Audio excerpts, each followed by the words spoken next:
Are there any seeds folks coming, or We didn't invite them. No, no seeds, folks. do you need me here, Joachim, or can I just keep working on the website? You can keep working on the website, please. Awesome. If you would Yeah, working on it. You know, we want to just get your input into what's happening with seeds and Hypha, and Awesome. Okay. Give me context. I will give input, and I will jump as soon as I can. All right.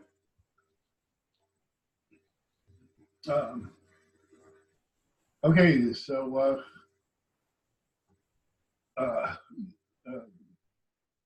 can you give us your perspective, Christina, with respect to the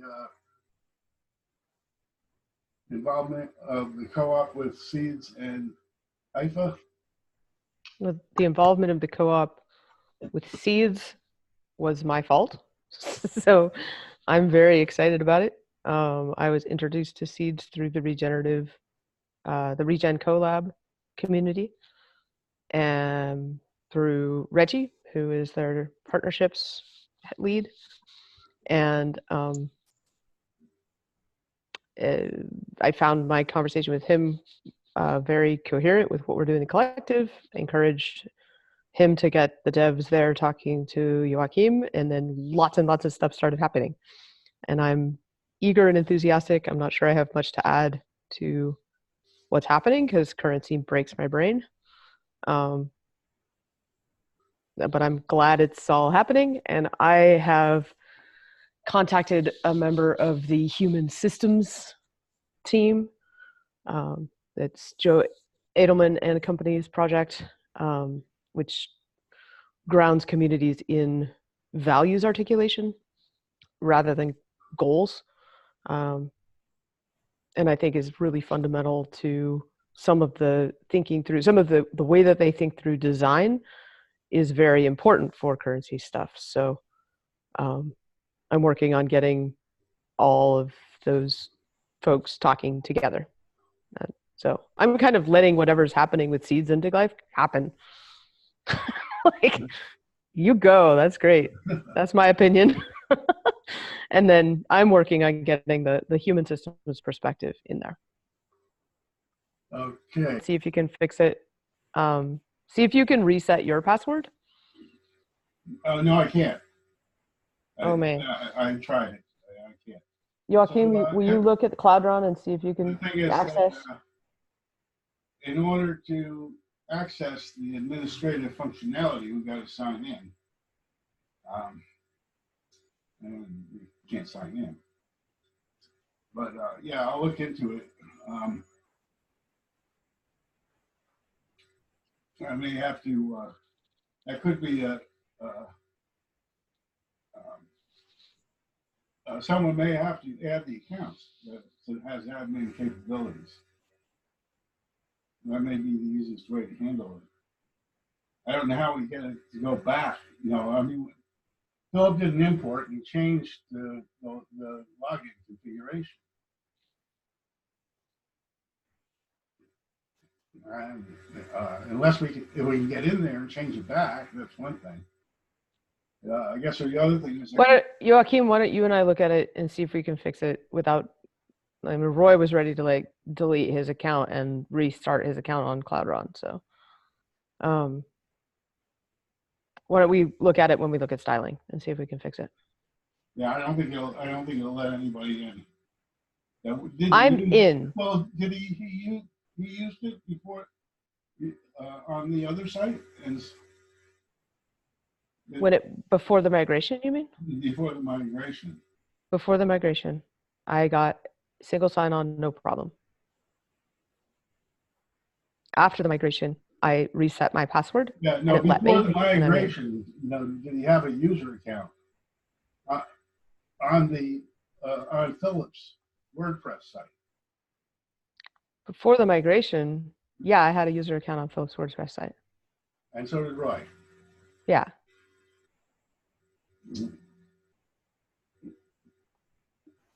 Interesting. I don't know why it would be different.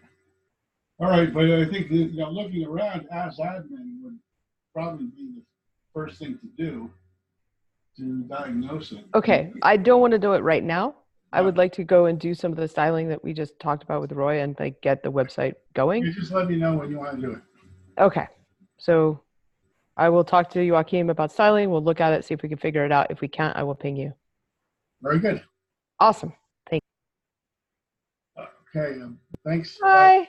And I guess we are recording again. And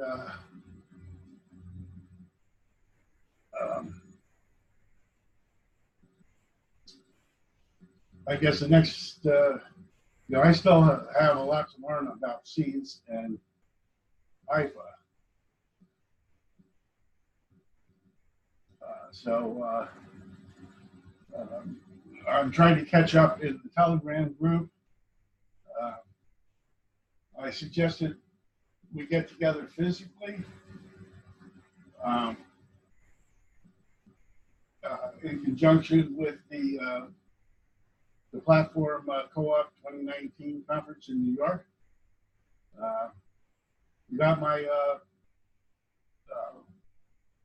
did you see my ask, Stacy? Yes, I answered you already. Okay. I'll definitely get on that. Yeah, I mean, it seems like so much is happening so fast here. On the one hand, I mean, we don't even know who we want to get together with in New York, but I guess probably everybody, right? So many things are hopefully coming together now.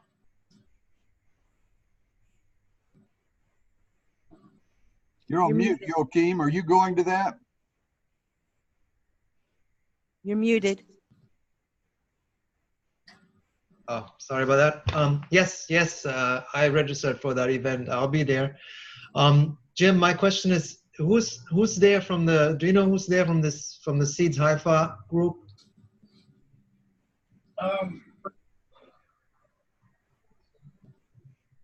No. I can check. Let me check. Maybe I'm not sure if they're even there. But I can imagine they send someone over, and then that's great if we can get together there. So if you're planning to come, that'd be cool. Anybody else? Stacy, Stacy, you're planning too? I wasn't planning on going, but Jim had asked me to plan some get-togethers after, and that I would definitely like to help with. I see.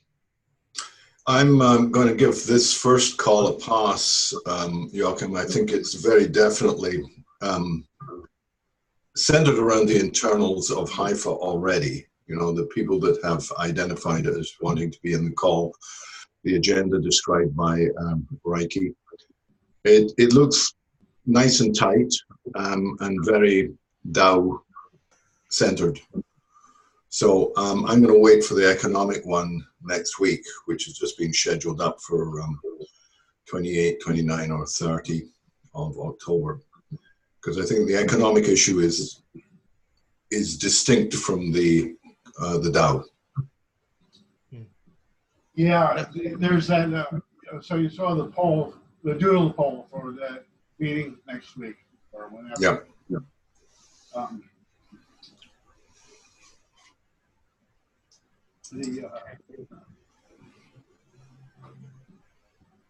I guess there's a lot I need to know.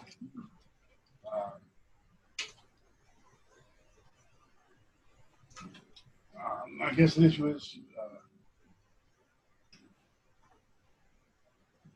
on the one side, there's a corporation on the interface for Hypha, and the other side is DigLife becoming a DAO, and having its own seeds currency. And I guess that would come after the economic at that more closely. And then there's the idea if we are a DAO, if we do become a DAO, and we're going to enhance our portal with access to DAO functionality. It becomes the DAO. The DAO is the way, Jim. Yes. So yeah, let me jump in. So I had a sidebar conversation with Reiki too. So what we're doing tomorrow on that call is sort of a clarification on the alliance. What do we actually do together there, right? And it looks like, you know, that I may be able to take a closer role to help them build out the next version. They call it the Hypha DAO, the MVP, that they want to launch maybe end of November, right? So tomorrow on that call, I'm putting together a few slides, and I'm going to share a few here too. What I see the alliance to be, right? So what can we bring to the table? How can we move this forward as fast as possible? And then where we're heading with this stuff. So that's my idea for tomorrow. I don't know the topic for the economics discussion. When is it, next week or so? I'm not sure if I can make it to that call, but certainly tomorrow I wanted to set, you know, certain, you know, course for what can we do, where we think we're going to head with this. So, I mean, having said that, there's also the need, obviously, to begin the collaboration and to open up a few communication channels. You know, besides Telegram, we did open up Mattermost, but there's going to be a lot of scheduling and other conversations that need to happen to move that forward fast. I think that's also part of the conversation tomorrow with the Hypha team there. So having said that, does that make sense? And should I show you what I think about the alliance? What do you mean? What do you mean to open up Mattermost? Oh, so we added in the friends domain, Gary. There's 2 new channels. One is called Hypha DAO, and the other one is Hypha DAO. Oh, you saw that, the bridge, right? Where we just pipe in the conversations from Telegram. Okay. So I see. All right. And I'm not, you know, depends on where we're going with this. Whether, you know, some of them, I invited the core team over to Mattermost now, so they can have a conversation. I think more of a high level kind of strategic conversation in that channel. And then the developer conversations, I think, still reside in whatever tool they are going to use. Telegram, obviously now, but you know, Gary, how it goes. With these developer conversations, they typically reside in these fast-flowing messaging tools. So they probably stay there. So it's a combination of a few channels here, plus some real-time things, right, with the Zoom chats that we're going to have. Okay. Having said that, let me share my screen here. All right. So diving now really into this thing, the Hypha DAO thing that they're building, and how that can interface with the work we've been doing in this similar adjacent space, I would call it. And the way I see the alliance, so this is a summary overview, and there's not much, you know, after that, a few slides after that, but where I'm talking about 3 topics here. One is we want to frame our conversation. You know, see, we're talking about the same thing. We're on the same page. And then the next thing is kind of staging the short-term development. You know, what's going to happen and what's going to happen midterm and what's going to happen longer term. And then third part is actually doing the work. So what can we do in the short term to update, change, you know, align the thing that they already have. So that's my sort of agenda for tomorrow, to talk about, this in terms of the value alignment. Christina mentioned value. I mean, that's very value centric. I totally agree. This is about value creation, value exchange, right?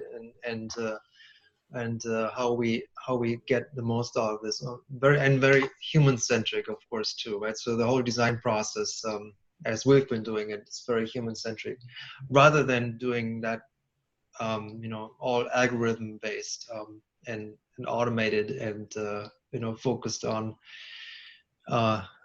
automatic extraction and execution of all these contracts. So to me, there's a mix of the DAO as a tool to enable our decisions, the decision flows. And then, of course, the important piece, it's in all of this is a cooperative mindset, right? We're in this for the gain for all of the members. This isn't a one-sided thing. This isn't a commercialized entity. There is, I mean, I have to say, so there's telos on the other end, right? So this is where the cryptocurrency is generated, minted, hosted, traded, and that's of course a commercial entity, right? So they're in there to make money in the long term, right? And obviously, like many other second generation blockchains and third generation blockchains, they see there's an economic model behind that, right? And maybe, Michael, that's also one of the discussions you and I have with them about what that model actually is, right? So how do they generate revenue? How the members benefit from these relationships, right? Not drifting off into an extractive model again, right? So how does that work with the third generation blockchain, right? I see you nodding your head. Yeah. I put the link in the protocol for that meeting, Seeds Economic Deep Dive, for those who want to join. Yeah, well, I haven't seen that yet. I'll take a look, Jim. About Seeds, to me, Seeds is a context, provides a context, a currency that provides a context for certain kinds of interactions and transactions. And this is more around, I think, the sort of the local community engagement, permaculture stuff, what we can do, action-oriented networks there. I think that's the context for Seeds. Versus Hypha DAO is sort of the middleman there to take a currency like Seeds, create the right structure for them, whoever is using the seed, right? Creating the right structure, the right roles to get things anchored in a more formalized way, right? That to me is the function of the DAO.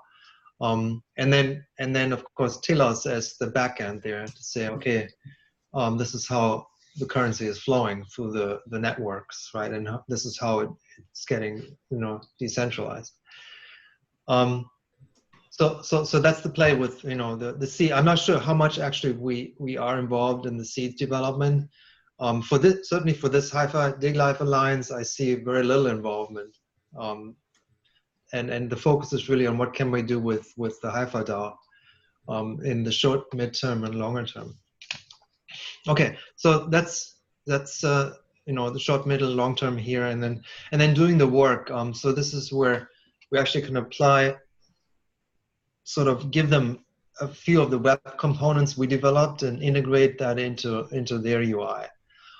That's kind of my role. I see this here as a UI UX person to help them improve on the current interface and introduce these three things. One is the card-based, call it card-based intentional UI. That's a very specific kind of design where you give users sort of these affordances, these obvious ways what to do next, right? And you can see that from their website. It's really meant to say, what do you want to do here today?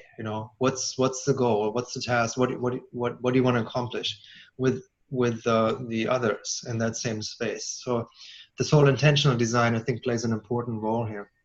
Then the network mapping piece to sort of visualize the relationships that doesn't exist yet on the Hypha DAO. I think that's an important piece that they can use. And then of course the holonic mapping So this is where roles and structure come into play. So you do want to start a role, you do want to compensate that role, you know, further down the line, and you want to define where that role resides inside your overall structure of the organization. And that's where the Hololight map fits perfectly into this picture, right? So they could start using that right away.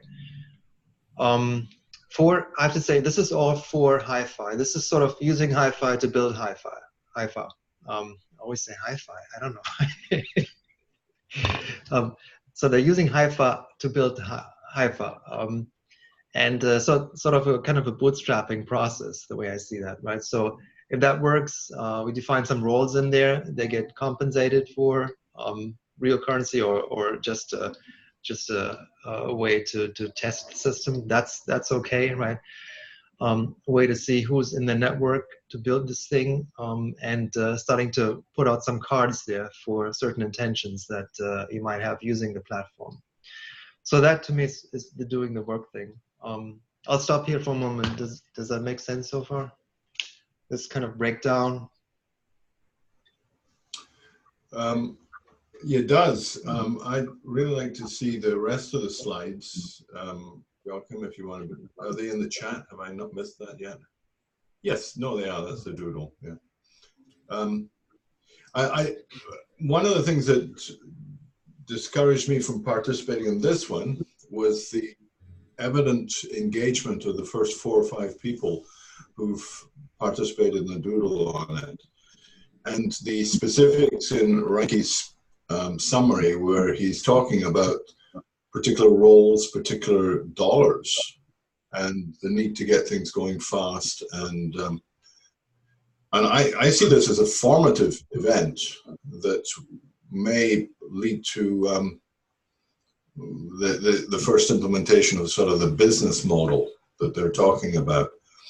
The request that all who come to it bring some sort of assessment of what they're willing to commit to, resources, time, skills, and so on and so forth. This is a serious meeting, and good luck. I think it's a very good place for you to be, but it's not an economic meeting. Right. Not in my view. Thanks, Michael. Yeah, but I do want to set again. You know, that I want to frame the conversation. So we're not talking about 2 different things at this meeting and then going forward, how that relationship is going to play out. Yeah, all right. But this, you know, I want to use this slide, and you've seen those. They just changed slightly to align that a little bit with their branding and with what we're doing with them. But it still stays, for me, it's still about there's a space for interactions and there's a space for transactions. This blue space in our doesn't exist right now. We're working with them to add that to the mix, right? That's the idea. And I love your notion of friction, Michael, that you brought in, right? Between the 2 things, you know, there exists something like friction, but it's in a positive sense, right? Sheer. Call it sheer, or you know, just something across the boundary. Friction, no, I wouldn't go friction. Feels sticky. Osmosis, but for me, it's about 2 things moving across each other. And in the interface between 2 moving media, there is power. The interface between the moving media. Yep, that's right. That's right. I did add a quote here from Docker. If you've seen Andrei Tarkovsky, I know there's a few Russian developers on the call, so. That passion is the friction. No. Wow, good. I like that. What I'm looking for is frictionless exchange, though. So I'd really like to see the friction words not. It's a different bit. The meaning is slightly different for this. That maybe that's why a better way, right?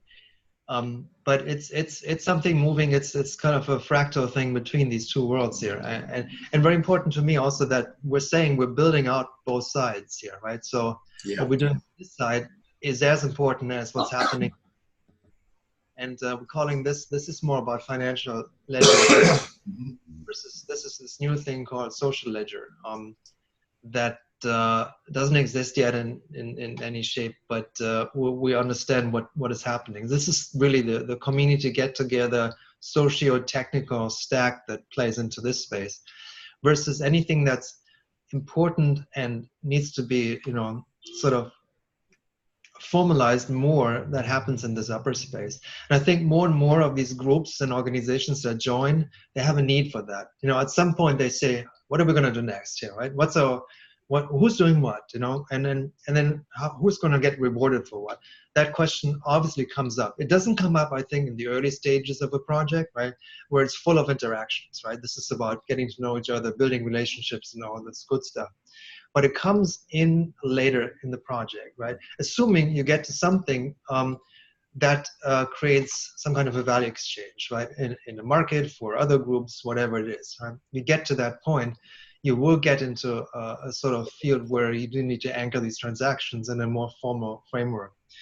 And that's all about the DAO to me. So that's this big important thing that the DAO piece can be used for building the Hypha DAO, but increasingly, obviously, for other groups too, who build their own DAO, right? Do their own thing with their platform. So that's one anchor slide. The other one is the notion of this human-centered governance design.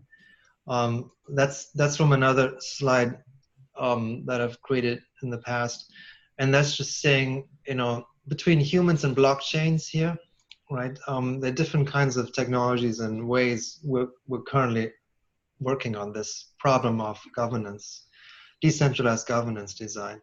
Obviously, the starting point is all this here, humans to humans. So this is lawyers, right? This is our regulatory framework, right? This is compliance design, legal design, really, right?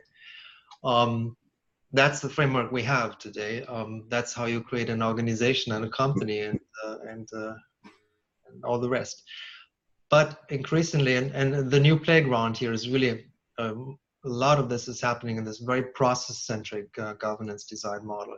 So this is where you see a lot of technology and developers, happily creating automated contracts without much input from human design perspective, I have to say. This is including, groups like DAO Stack, where Maiten Field is trying to, automate, I don't want to say automate, find an algorithm for decision making, make that as foolproof as possible. So there's almost no need for a human perspective anymore. You just push your buttons, right? And then decisions get made, algorithms get applied, and you're there, right? You have made a decision, right? That to me goes too far into sort of an automated technology developer-centric focus, right? And this is also the stuff that I think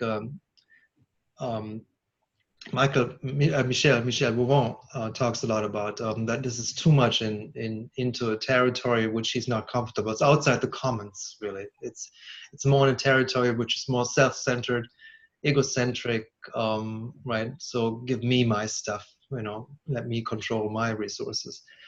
So that's the space we want to stay out of. And then the third one here, top left, is also one that's interesting, where you automate everything. This is just purely machine-to-machine coordination, right? We have automated bot networks. Gary would love this, right? Automated bot networks getting, out there, connecting to each other and doing business, right? Bots and machine agents. This kind of wild west to me. Of course, there's a lot of stuff happening in this space. But again, so the focus to me is this human-centered governance design, what I call social design, right? So who's doing the governing? That's really humans behind that. And then who or what is being governed, right? So that stuff can still reside in some kind of blockchain contract. Obviously, you need the technology to interface with that. But the interface is mostly happening through this human-centered design. And how does that look like? That's something like what I proposed earlier, something like open participatory inquiry, where you have a set of stages to say, okay, I guide people through a decision-making process, by clarifying what this is about, by raising objectives if you have some, and then talking about these objectives, or not objective. If you have a reason why you don't want to go ahead with the reason, to interject into a decision-making process. Can I just make the point here, Joachim, the in your matrix there, the top left is for geeks who don't trust people, and the bottom right is for people who don't trust geeks. And the intersection in the top right is the only viable place to play, because it demands that geeks get human and human get geeky.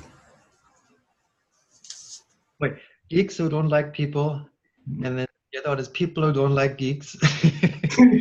Something like that, yeah. The humans who distrust technology and the technologists who distrust humans. So the left and those peripheral areas are basically no-go areas. They're not going to go anywhere.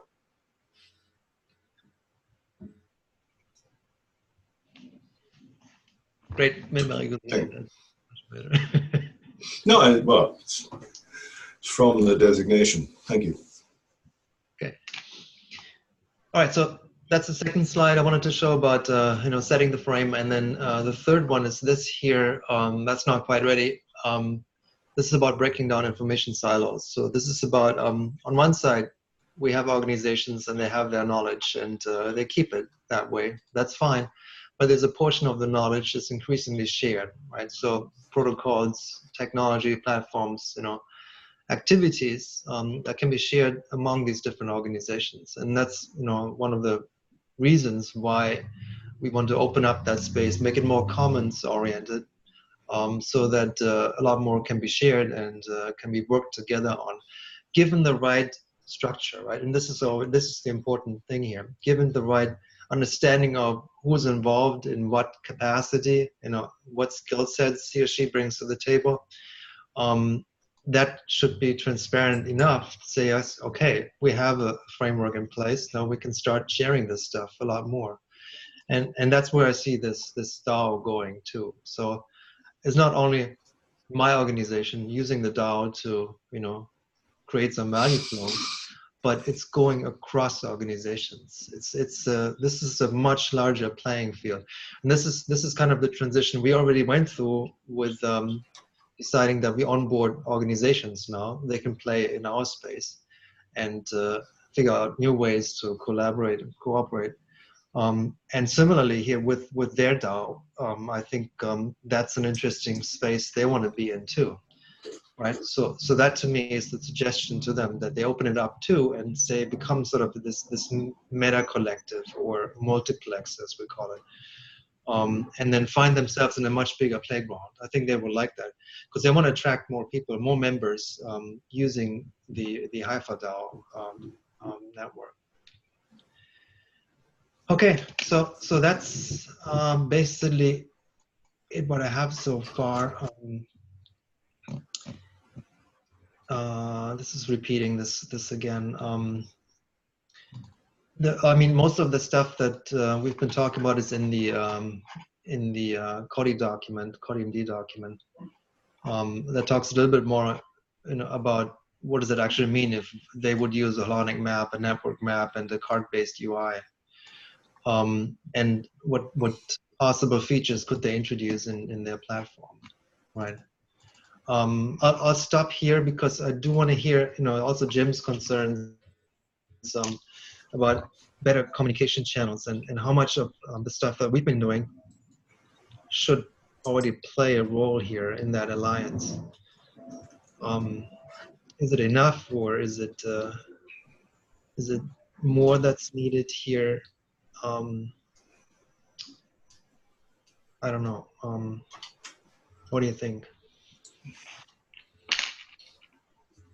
I guess, I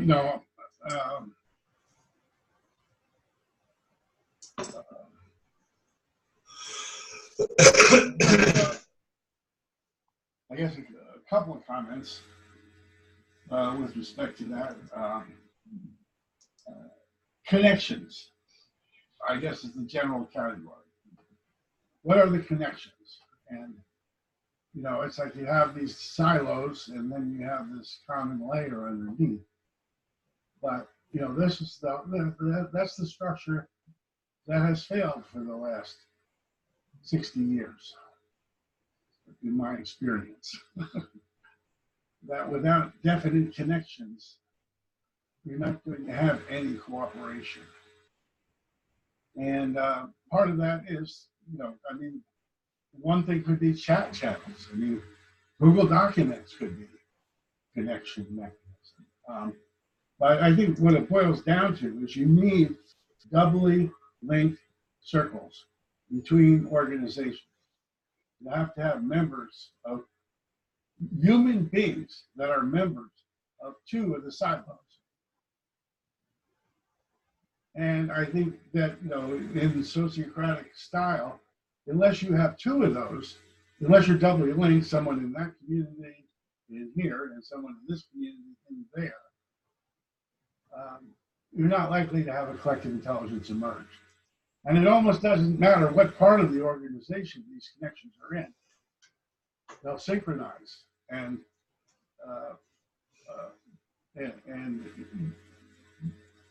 develop consensus across organizations, and mostly in ways that are subliminal. Okay, we're not understanding how this collective intelligence works, but we know it exists.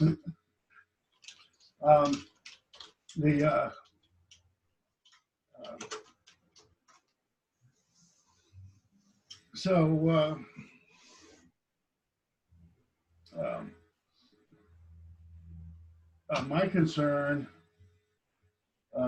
is that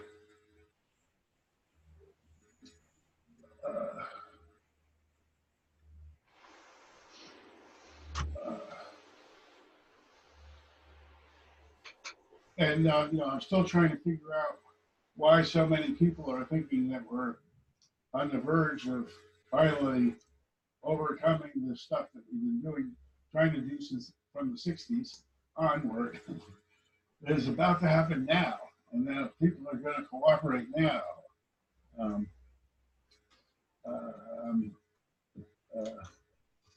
skeptical. Right. Right, Jim. So when you say we need to take baby steps. I mean, there's more cooperation going on all the time. I think I don't think it's going to explode like I hoped it would at one time. It's just, but you do see these bursts of activity of collaboration and coordination. yes. But when I first saw Social Ledger and DigLife, I thought, oh, it's starting now. Yeah, Yes. I think there's a lot.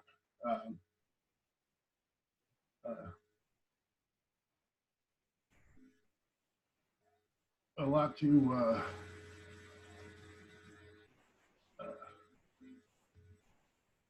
I think that the organization that we got with Social Ledger 1 was fantastic.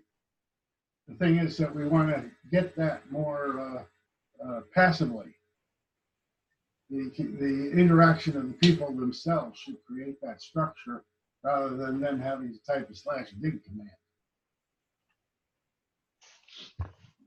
Yeah, so Jim, in a way, I think this is coming back to the first version of the social ledger. You know, when we had the /dig command, the idea originally was, well, there's a channel in Mattermost. Who's doing what now in that channel, right? So we said, let's create a team, right? Well, if you have a team, then we need some roles, right? Great, let's do that. We introduced these different roles. And then next we said, okay, if you have a team, if you have roles, you need a level of commitment for these people, right? So to clarify what are they actually going to do. All of this, I think, plays now a very important role in this DAO ledger, simply because I think only when you're getting to that stage where you have actual work teams willing to do the work and and also wanting to be compensated for their work, right? If that becomes more of a transactional thing, then you're willing to build these roles and support the roles. Okay. Yeah, and what I'm saying is, that's all great. That's the old model, though. It's the connections that we need to reify. Okay, like there has to be activities in the different organizations that have people across the organizational across the boundaries within an organization and between organizations.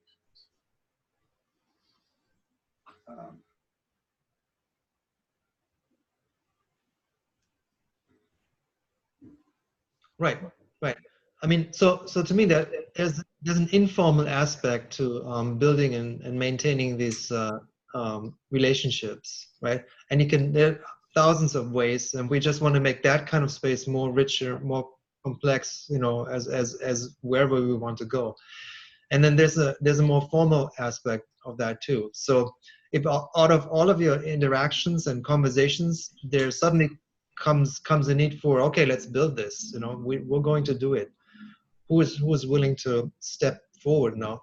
That's when I think the question is asked: how do we do this? What's the right way to do that? Usually, and to me, the traditional way is, well, you start a company, right? You hire people, you have a CEO, and you have an org chart very quickly, and you fill in the jobs, right? Put people in boxes. That to me is the traditional way. What we're doing here is this different notion of, well, this can all be a lot more organic, sociocratic, using some of that principle here. And it evolves rather than it's prescribed and defined, by some early group, early, leaders and boards that make all the decisions for the rest of the organization. I think that's the new thing still, Jim. I don't see this as traditional. If we do anything in this sociocratic / open participatory space, right? You're still, I mean, I can see how the environment, allows people that can fulfill a certain role to work in multiple places, whatever. What I don't see is how the connections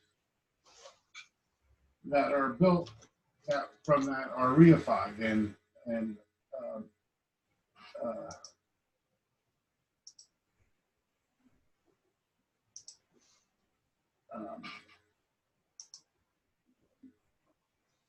Okay. But Jim, so I can see that is to me sort of the aspect of visualization of the UI to actually show what's happening underneath, right?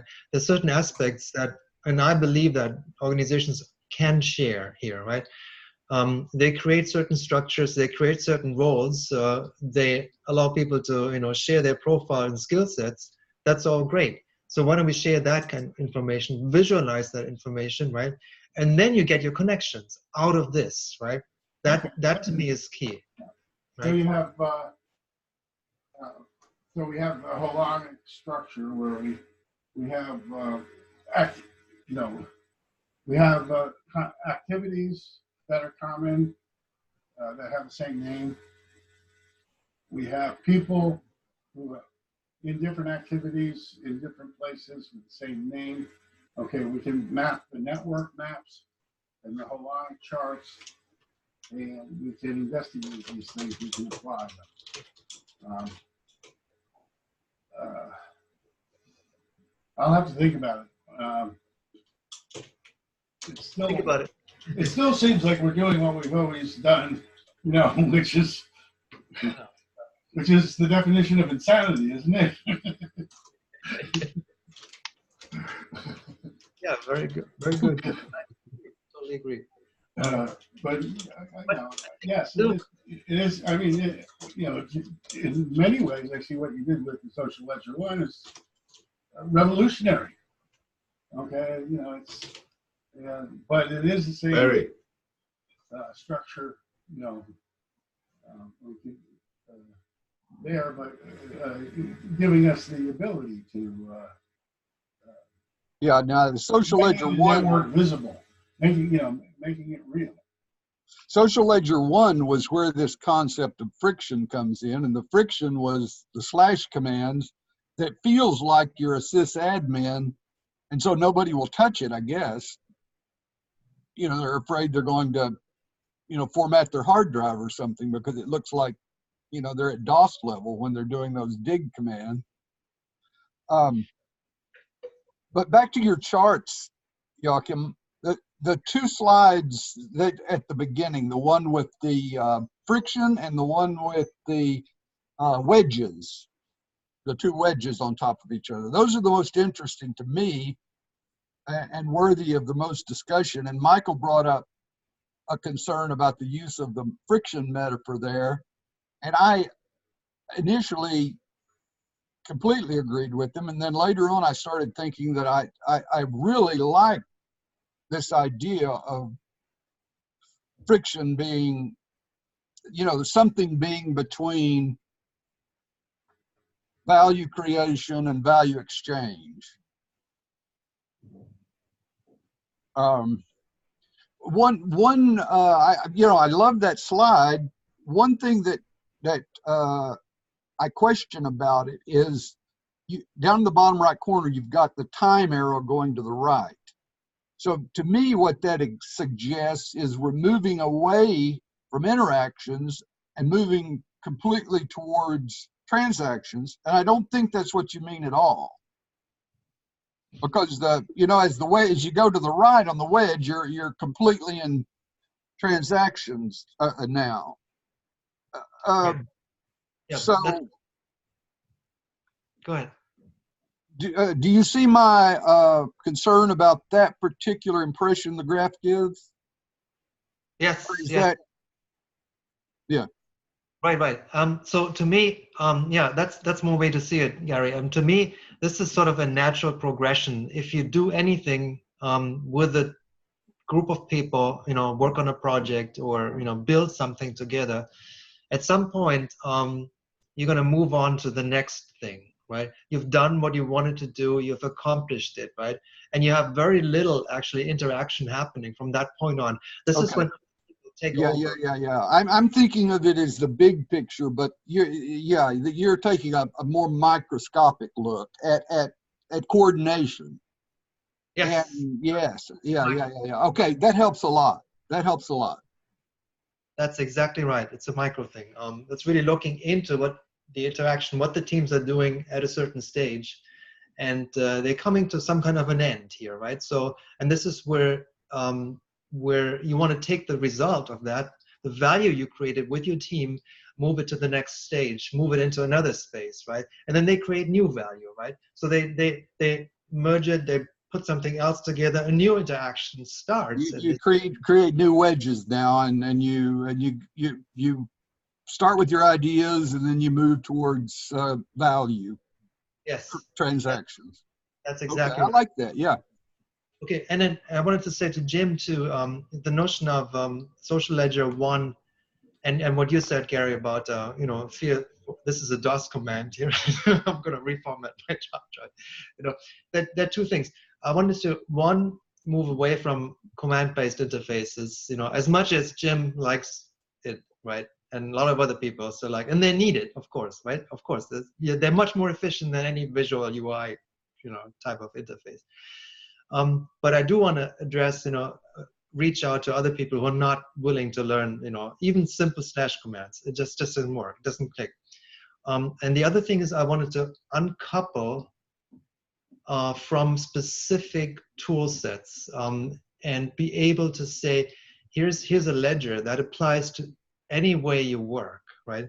If that happens to be in Mattermost, great. You can use that interface to still define your roles, your structure, right? And how you work. You can define that in this call it Hypha DAO thing, right? It doesn't mean you have to use Mattermost to build this. it is possible. We very much support and suggest you use MetaMost because of all the reasons we list in this document that Jim created, right?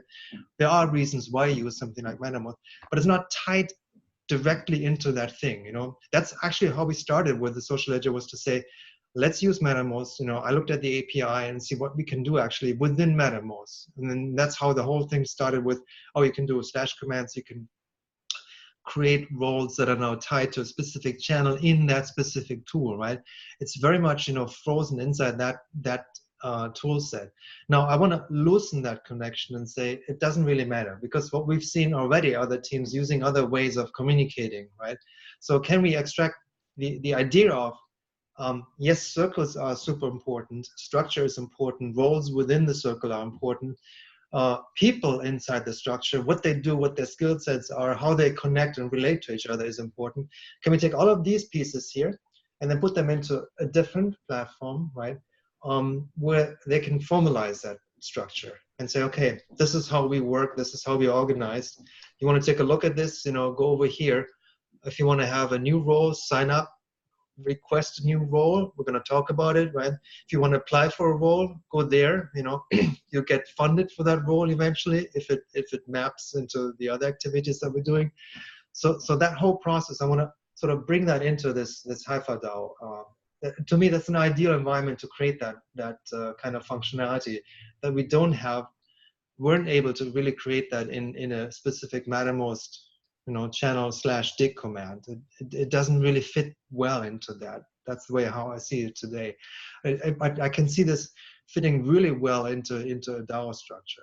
And that's the big, you know, breakthrough I had in the last couple of weeks is, yes, the DAO can enable these kind of things, especially a kind of a DAO that's more focused on community building, not on making money, going back to, you know, our usual ways of trading and making money, but supporting a community, supporting the mindset of a commons-based community where they share their things together and build something together, right? This makerspace idea fits much better into what I think they're doing. And the evidence to me is already seeing, you know, what they do with seeds, right? If you read that white paper, and see the mindsets people bring into the seeds community, is very much aligned with our thinking there. And that's why I see the Hypha DAO still very promising way of generating that kind of future way of cooperating, working together mindset that we can build together. I know I'm rambling. That's, I mean, it's still a vision, you know, and to Jim's point, you know, we tried it many times to get this going. What's different now, you know, I don't know. It's to me, it's, you know, to me, it's about, it's the right, it feels like the right time, right? And that there are few points in history where, you know, certain strings are coming together, the right people, the right mindsets, the right technologies, right? The right geopolitical stuff from outside, right? All of these conversations that are happening around that, you know, feels like it's a good timing to introduce something like this now. We've waited for the blockchain to evolve. You know, we've seen the disaster that comes out of this. We survived that, and then there's stuff now that seems promising, that moves us finally into the right direction there. And you know, all the conversations about working in different ways, the stuff I've been doing in the past of, you know, change agent work inside organizational design stuff, that all plays into this picture here. That to me, the DAO almost like is becoming a new form, organizational form. Very much like you take the LLC or a C Corp or a B Corp, right? These are legal structures, very human-centric. Now bring that stuff into sort of a more forward-thinking global perspective, and I think you naturally come to something like this DAO structure, right? And that to me is, you know, breaking barriers, leaving frontiers, you know, and nations, you know, the thinking of the geographic notion behind, and say we cooperate on this on a global scale. We're already thinking way beyond of me sitting here in Brooklyn, New York, this isn't relevant anymore, really, right? So how can we enable these global coordination, cooperations? And that to me is the DAO, right? That's a good construct. And see how far we can take that. That's the thing I want to explore here next.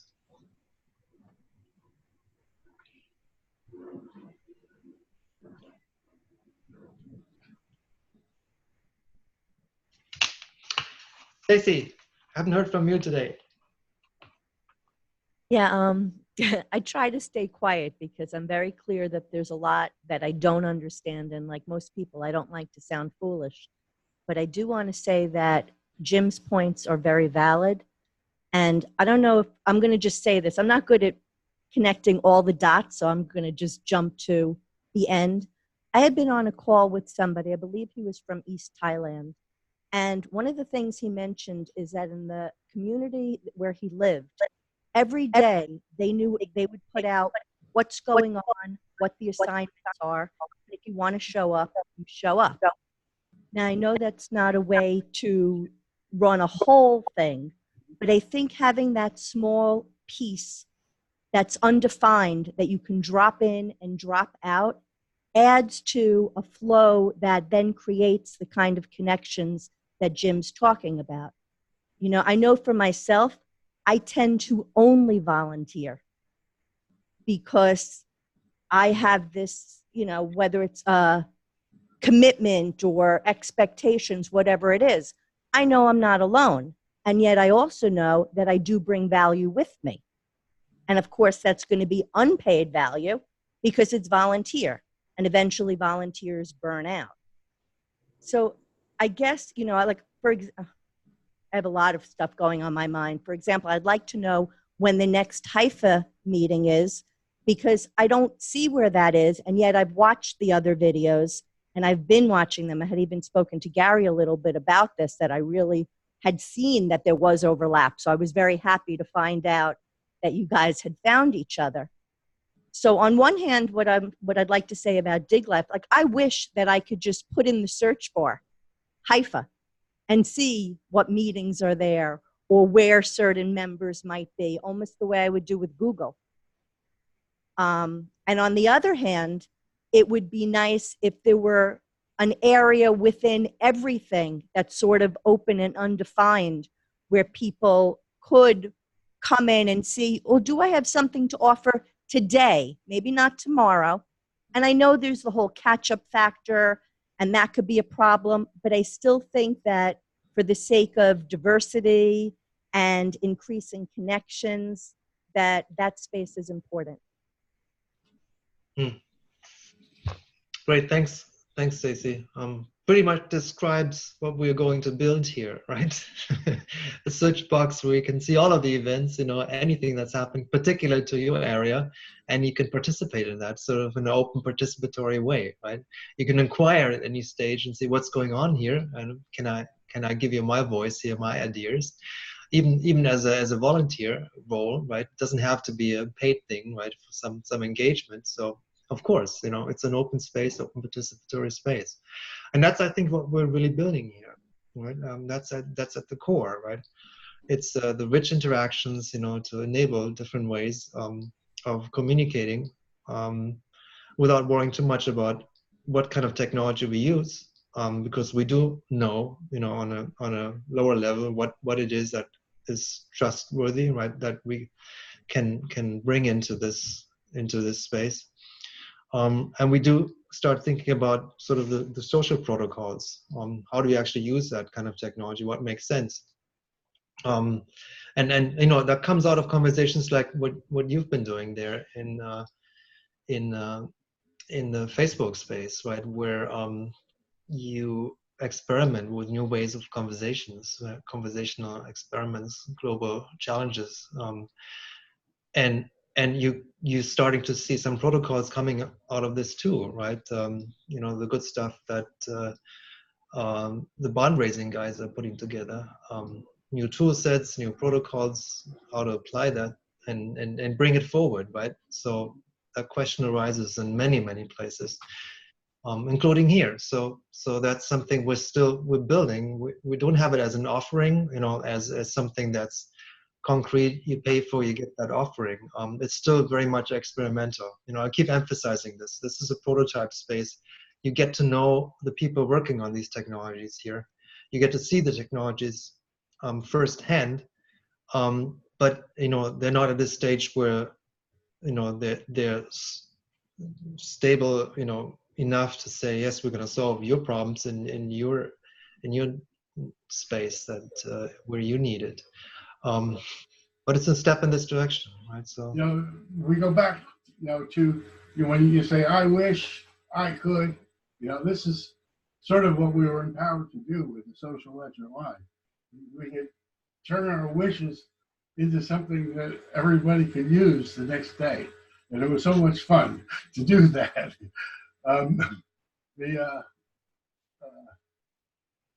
If we look at let me share my screen here, just so you can see an example. When you said, I wish I could just type something in to find out about Hypha. So I say /dig search Hypha, right? Okay. And it tells me that in the DigLife domain, I have all these items from different people on Hypha. And in the operations domain, I have this stuff. In the projects domain, I have this.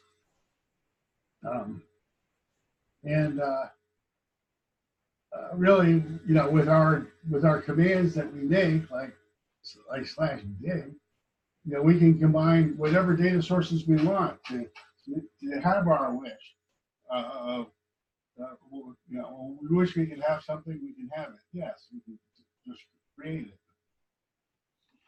Right. So Jim, I mean, what Stacy would love to see is that kind of search command applying to all conversations and interactions that you have. If it came up in some Zoom call yesterday, Hypha, well, you can actually, turn that conversation to text, right? And searchable, and then you could get back to that conversation, maybe at that video clip at that certain moment where Hypha was discussed. And right? this is where our aim is that this would all be on a social ledger, and we would be able to, in principle, we can search on it and find stuff, whatever. And the social ledger for each person is different because it depends on what they can see, what groups they're in, what channels they're in, what things they do, what tools they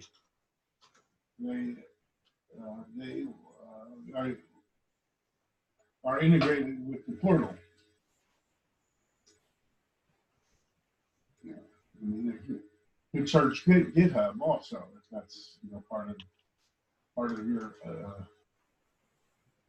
if it's integrated, which has a nice GraphQL interface. GitHub. All right, so thanks, Jim. Let's wrap up. This is to be continued. This is one of many, hopefully, conversations we have on Mondays now to talk about the Hypha DigLife Alliance. And there'll be overlap with conversations we have on their side, right, about more on the development and the next step for getting the MVP out there. And moving that whole thing forward. And then Michael's conversation on the economic side and the community currency side, circular currency side will certainly be important for this conversation we have. Could you draw your attention to Adam McKenty's video graphic on that?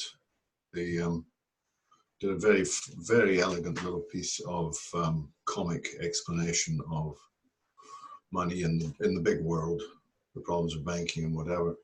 I'll put the link in, but just find it quickly.